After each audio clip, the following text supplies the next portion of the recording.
సంచలనమైనటువంటి నిర్ణయం తీసుకుంది. ఇప్పుడు ప్రపంచ దేశాలు కూలయ్యే అవకాశం ఉంది. హార్మోజ్ జలసంధిని ఇప్పుడు తెరుస్తున్నాం, ఫ్రీగా మీ యొక్క నౌకలైతే వెళ్ళొచ్చు అన్న విధంగా ఇప్పుడు ఇరాన్ అధికార ప్రతినిధి అలీ మౌసైన్ అయితే ప్రకటన చేశాడు. ఎందుకంటే ట్రంప్ 48 గంటల్లో గనక హార్మోజ్ జలసంధిని ఎటువంటి ఇది లేకుండా, అంటే ఆంక్షలు లేనటువంటి విధానంలో మీరు గనక విడుదల చేయకపోతే నౌకల్ని, మీ యొక్క అణుకేంద్రాలని, మిగతా విద్యుత్ కేంద్రాలని నాశనం చేసేస్తాం. మొట్టమొదటిగా పెద్దవి ఏవైతే ఉంటాయో వాటి మీదే దాడులు చేస్తాం, ఆ తర్వాత చిన్న వాటిని ఫినిష్ చేసుకుంటూ పూర్తి చేస్తామని బెదిరించడంతో వెంటనే ఇరాన్ ఏమొచ్చేసి దీని గురించి మాట్లాడింది. అలాగే ప్రపంచ దేశాలు కూడా ఇక దీని గురించి తీవ్రంగా చర్చ జరిపాయి, ఇరాన్కి సలహాలు చెప్పాయి.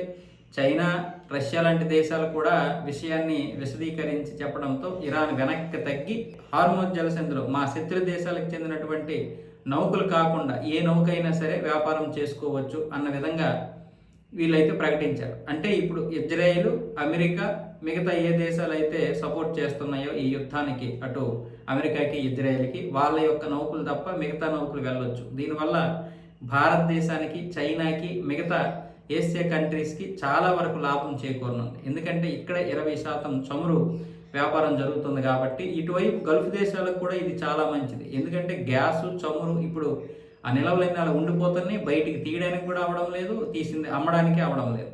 అందుకే ఇప్పుడు హార్మోజ్ జలసంధిని ఫ్రీ చేస్తే మిగతా అన్నీ కూడా వ్యాపారాలు సాగుతాయి. మనకు కూడా ఇప్పుడు ఈ గ్యాస్ కొరత, చమురు కొరత తగ్గుతుంది. పైగా బ్యారెల్ ముడి చమురు ధర కూడా తగ్గుతుంది. ఇప్పుడు $110 నుంచి $120 ఉంది కాబట్టి అది $100 నుంచి $95కి చేరుకునే అవకాశం ఉంటుంది. కాబట్టి ఇప్పుడు ప్రపంచ దేశాలన్నీ కూడా ఊపిరి తీసుకుంటున్నాయి.